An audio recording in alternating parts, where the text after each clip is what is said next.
Mom, are you going to be late again today?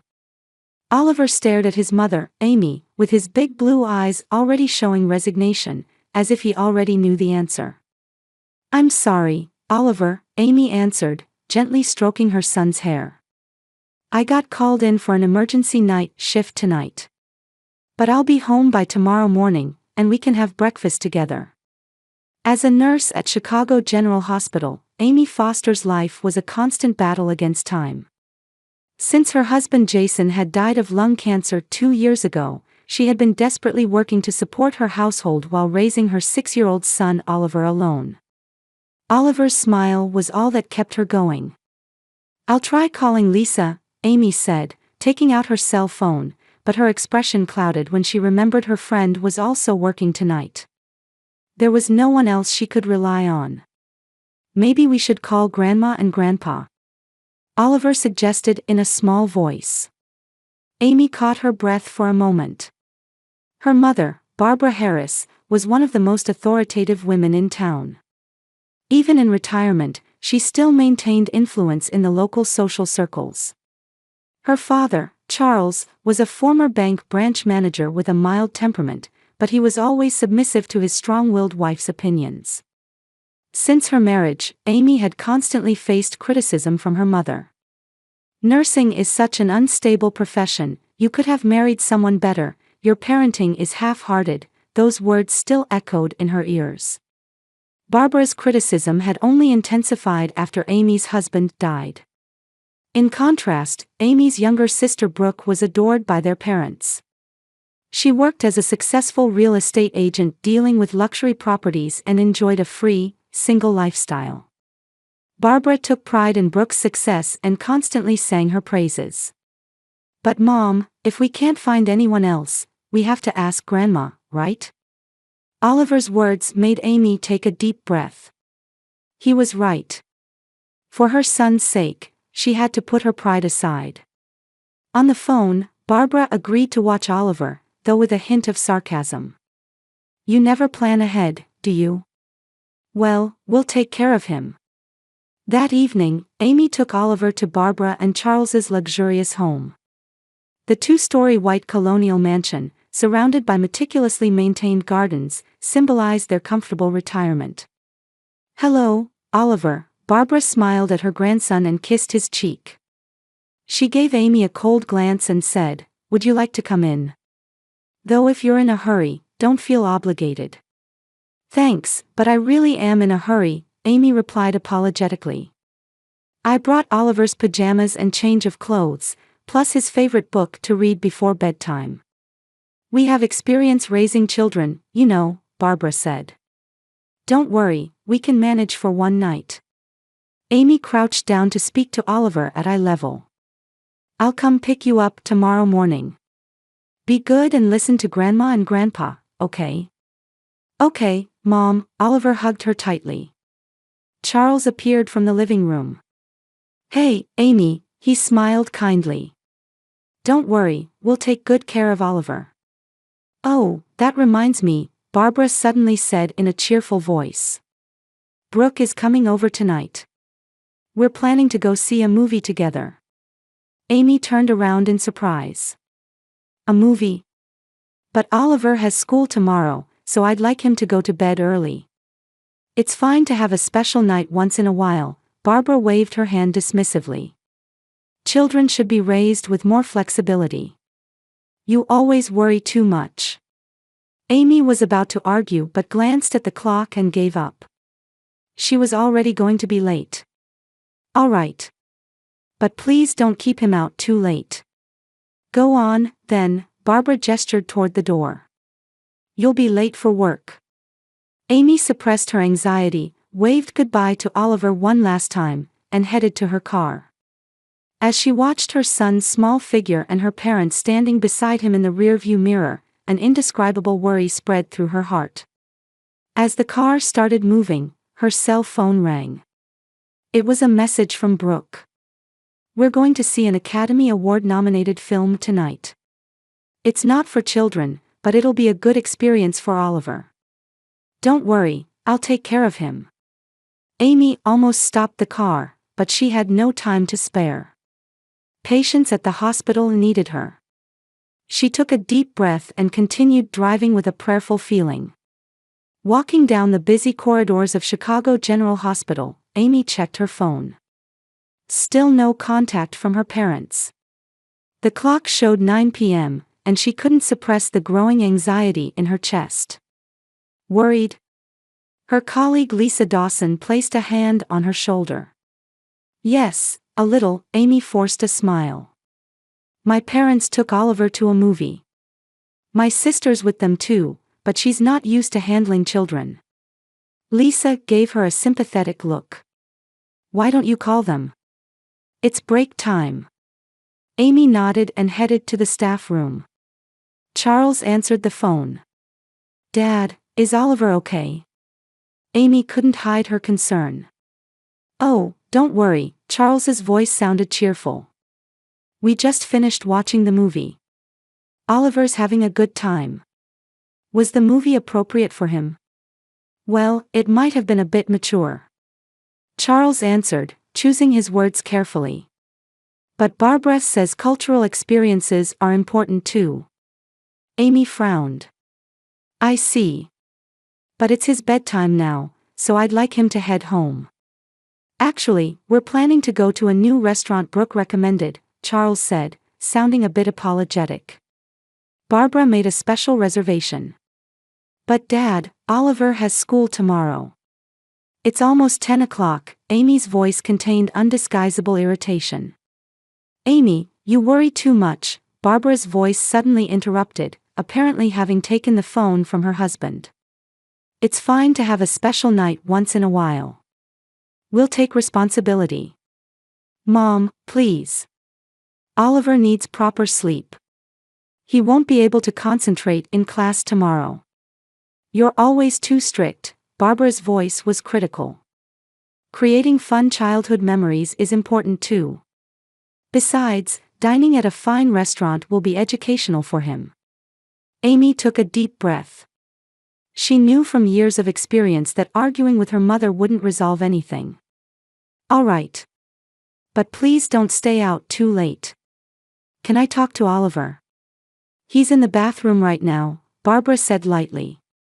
Don't worry, we'll take care of him. You focus on your work.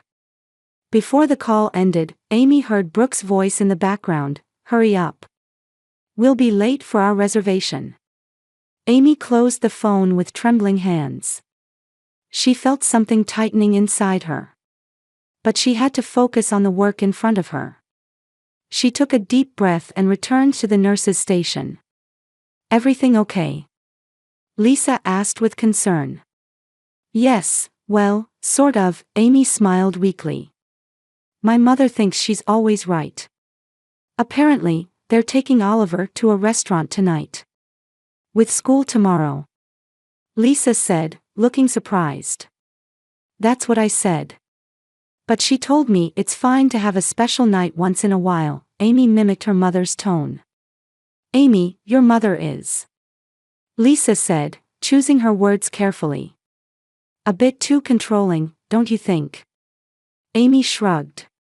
She always has been. Dad is gentle, but he can't stand up to her. And my sister. She smiled bitterly. Brooke is a perfect miniature version of Mom. They both always criticize my life choices. She continued while picking up a patient's chart, but it's just for tonight. I'll pick him up tomorrow morning. The night shift passed busily. As emergency patients were brought in one after another, Amy focused on providing professional care. But each time she attended to a child patient, her heart turned toward Oliver. Even after 11 p.m., there was still no contact from her parents. At midnight, Amy tried calling them again during her break. No one answered. She tried their home number too, but got no response. Her anxiety grew rapidly. Lisa, no one's answering, Amy told her friend. I can't believe they'd still be out at this hour. They should be home by now. Maybe they've silenced their phones, Lisa suggested.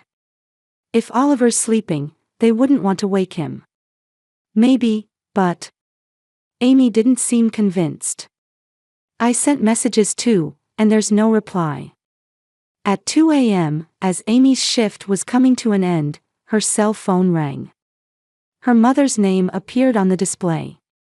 Amy quickly answered, "What's happening at this hour? Is Oliver okay?" "Amy, calm down," Barbara's voice sounded slightly intoxicated. "We had a wonderful time. After the restaurant, we stopped by Brooke's new condominium. It's a luxury property she just purchased. The view is magnificent." Amy's heart began racing. "What about Oliver? Where is he?" "Oliver?" Barbara's voice showed a moment of confusion. "Isn't he with you?" Amy felt the blood drain from her face. "What do you mean? Isn't he with you?" "Well." Barbara's voice became distant, and Amy could hear her talking to someone. "Charles, where's Oliver?" Confused voices came from the other end of the line. Charles's voice, then Brooke's. "Amy," Barbara's voice came back. "It seems he disappeared when we were leaving the theater. We thought he had gone home by himself." "What?" Amy shouted. Staff around her turned to look. A 6-year-old child can't get home by himself. "How did you lose him?" "Calm down," Barbara said in a defensive tone. "It was crowded after the movie ended. Brooke was concerned about the restaurant reservation time, and we were hurrying. We thought Oliver was behind us." Amy felt blood rushing to her head. "You left a 6-year-old child behind. Mom, why didn't you check?" "Amy, stop blaming us," Barbara said coldly. "It was an accident.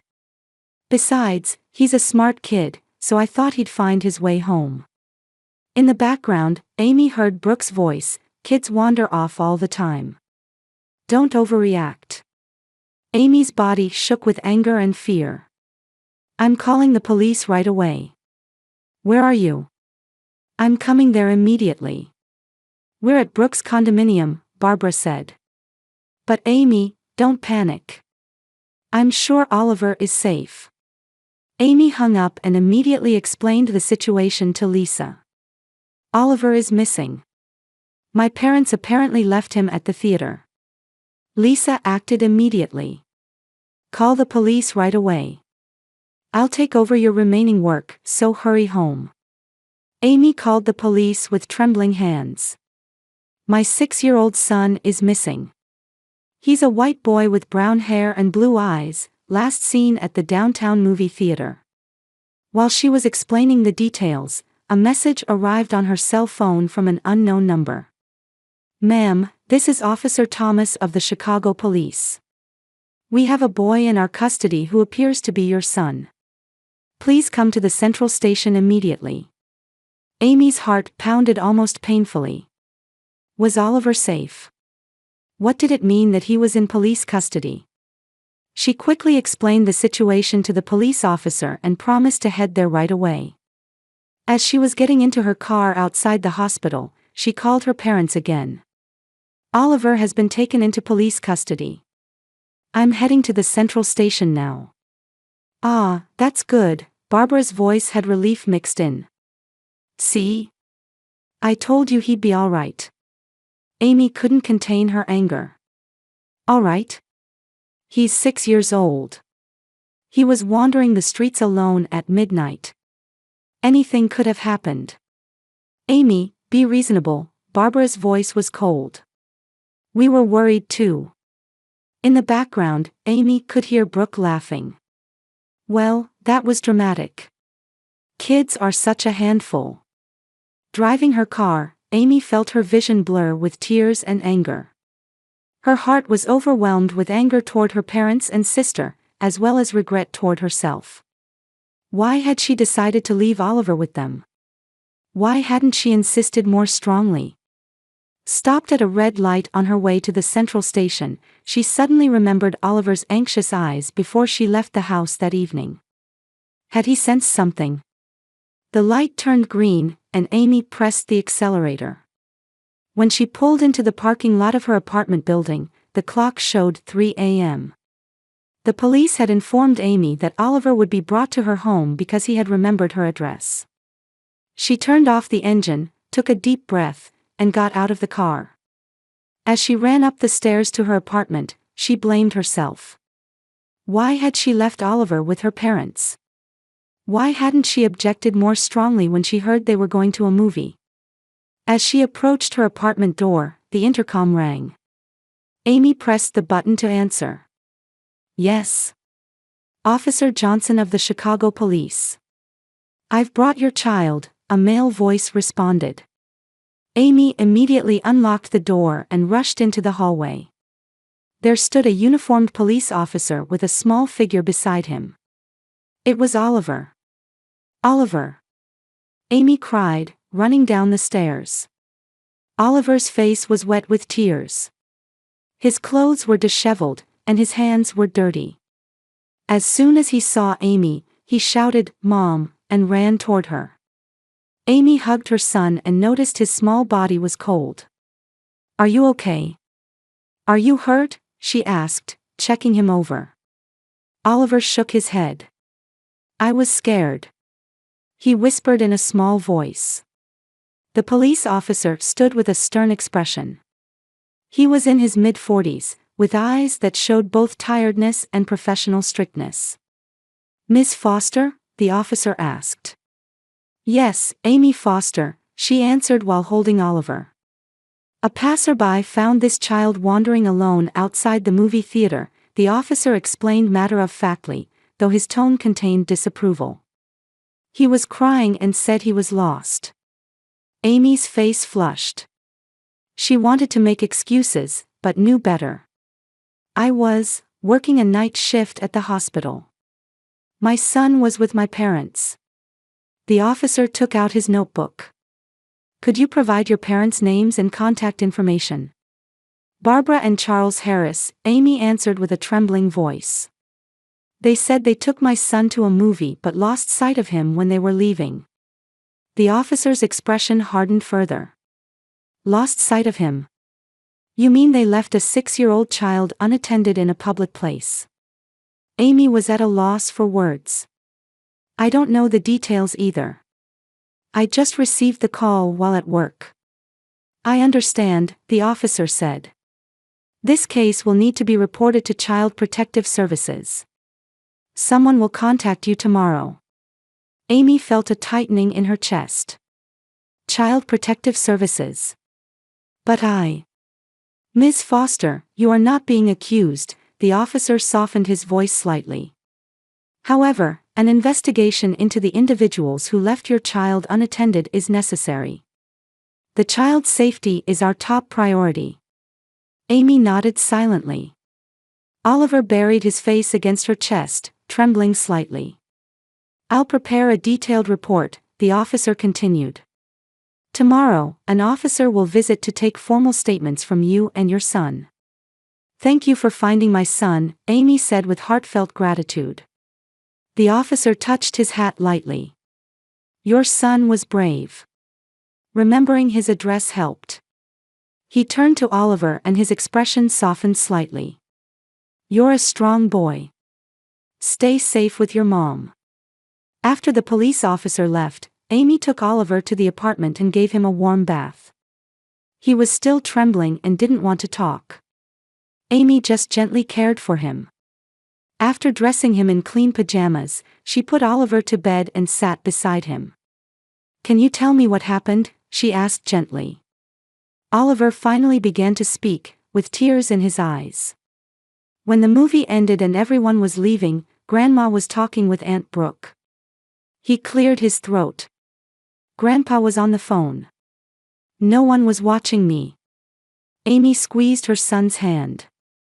Oliver continued, "There were so many people, pushing, and suddenly, I couldn't see Grandma and the others anymore."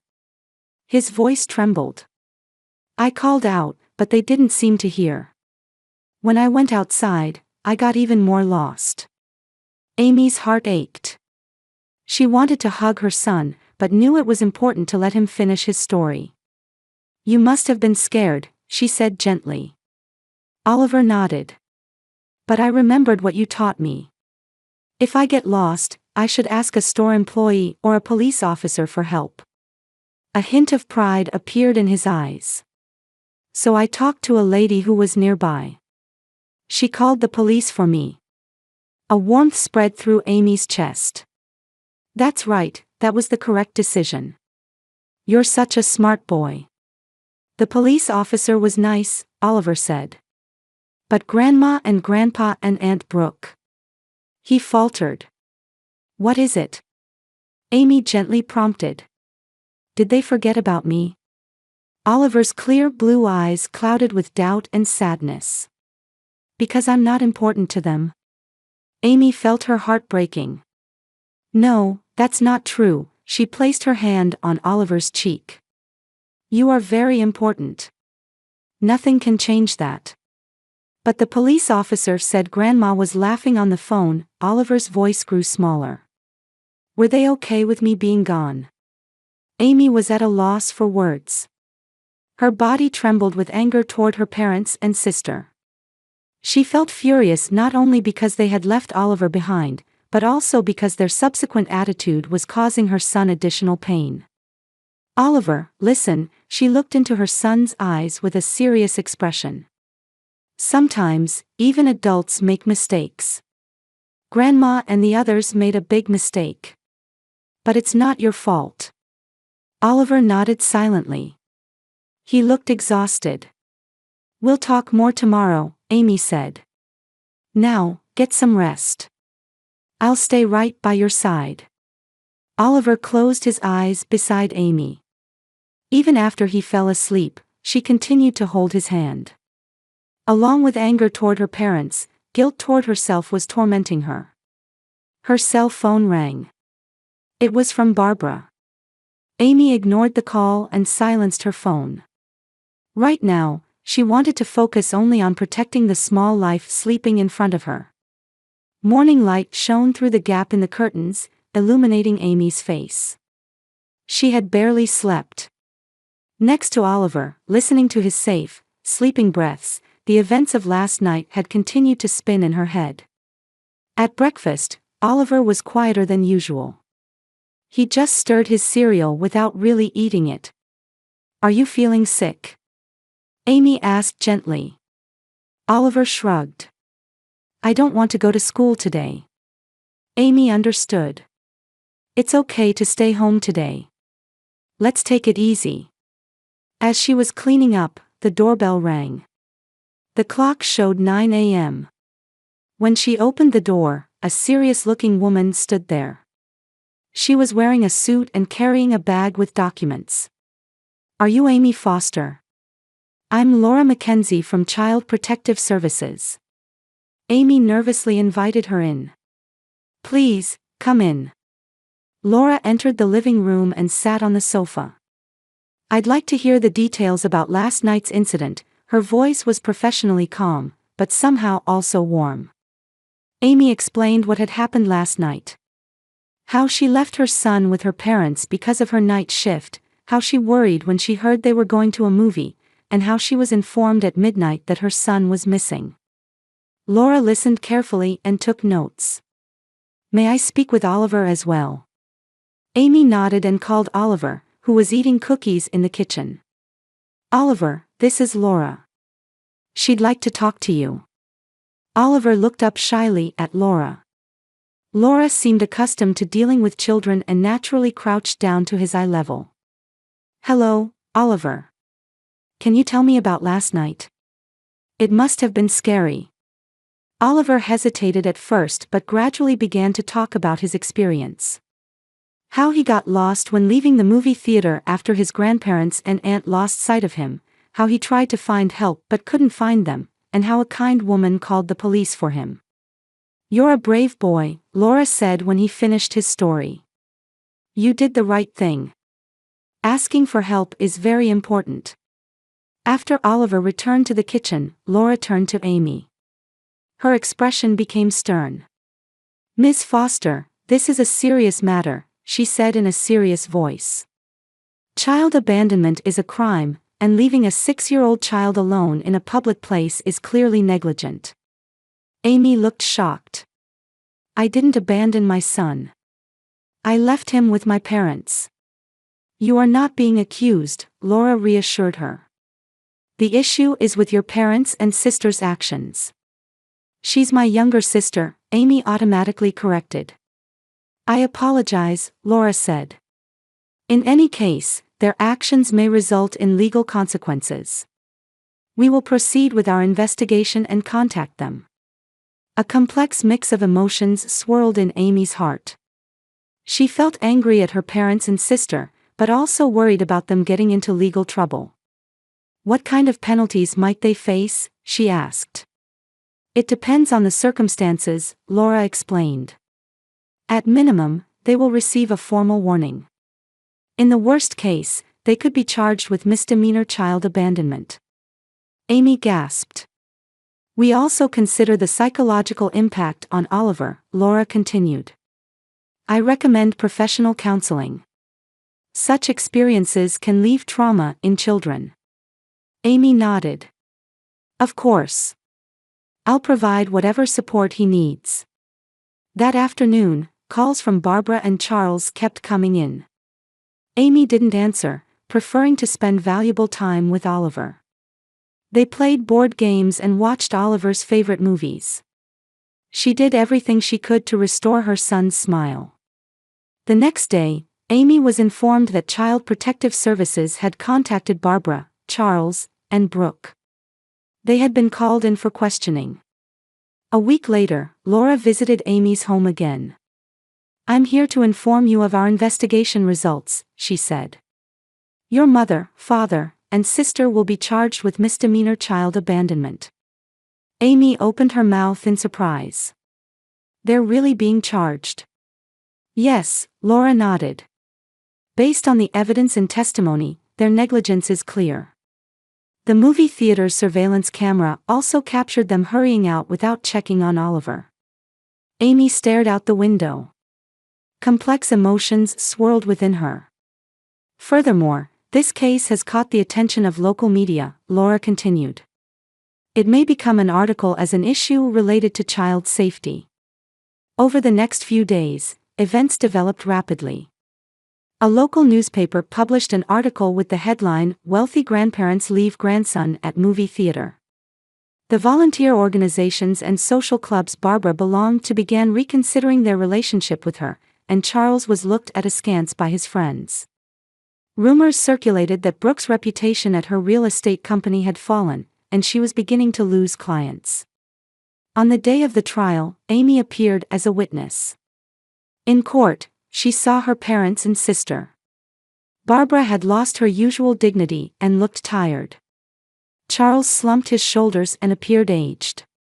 Only Brooke maintained a dissatisfied expression, but her confidence seemed shaken too. The verdict was harsh. All three were found guilty and sentenced to pay fines, perform community service, and attend parenting education classes. The judge reprimanded them severely during sentencing. The mental trauma suffered by this 6-year-old child is immeasurable. Your actions in disregarding his safety are inexcusable. Barbara shed tears of genuine regret for the first time. Brooke turned her face away, her shoulders shaking. Charles quietly bowed his head. As they were leaving the courtroom, Barbara tried to approach Amy, but Amy kept her distance. I don't want to talk right now, she said quietly. I need time. In the car on the way home, Amy was overwhelmed by complex emotions. Justice may have been served, but the family rift had deepened. She felt that for Oliver's sake, she might need to repair her relationship with them someday. But that would need to be done carefully, over time. Did I do the right thing? She asked herself. The answer was in her heart. Through this incident, she had found the strength to stand up and protect her son. That was not wrong. 1 year after the incident, Lincoln Park in Chicago was adorned with fresh greenery and flowers. Amy sat on a bench, watching Oliver play on the playground equipment. He was now 7 years old and seemed to be overcoming the fear of that night. Therapy with a child psychologist had helped his recovery. Amy. Turning around, there stood her father, Charles. He looked like he had aged rapidly in the past year. His hair was whiter, and his back was slightly hunched. His eyes held sadness and remorse. "Dad," Amy stood up, somewhat surprised. Since the trial, she had maintained only minimal contact with her parents. "May I talk with you?" Charles asked hesitantly. Amy silently gestured for him to sit beside her. For a while, they sat in silence, watching Oliver play with other children. "He looks well," Charles said quietly.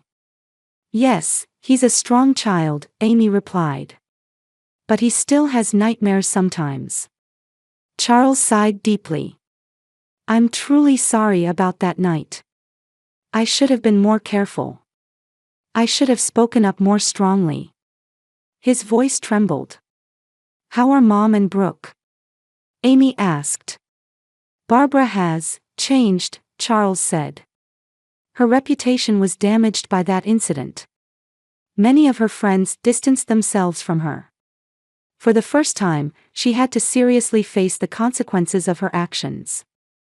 Amy listened silently. "Brooke is struggling too," Charles continued.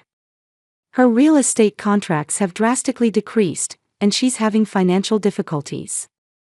She's also participating in family counseling." "Family counseling?" Amy asked in surprise. "Yes," Charles nodded. "After taking the court-ordered parenting classes, the three of us decided to continue. We felt we needed to confront the seriousness of our actions and the unfair treatment we've shown you over the years." At that moment, Oliver ran over. He stopped when he saw Charles. "Grandpa." Tears welled up in Charles's eyes. "Hi, Oliver." After hesitating, Oliver stepped forward. "Can I see Grandma and the others now?" He looked up at Amy and asked. Amy was surprised. She hadn't expected her son to express a desire to see her parents. "Do you really want to?" Oliver nodded. "Everyone makes mistakes, right?" he said with pure childlike logic. "I make mistakes too." Something hot welled up in Amy's chest. She placed her hand on her son's shoulder and looked at Charles. "Let's take it slowly," she said. "Starting with short visits."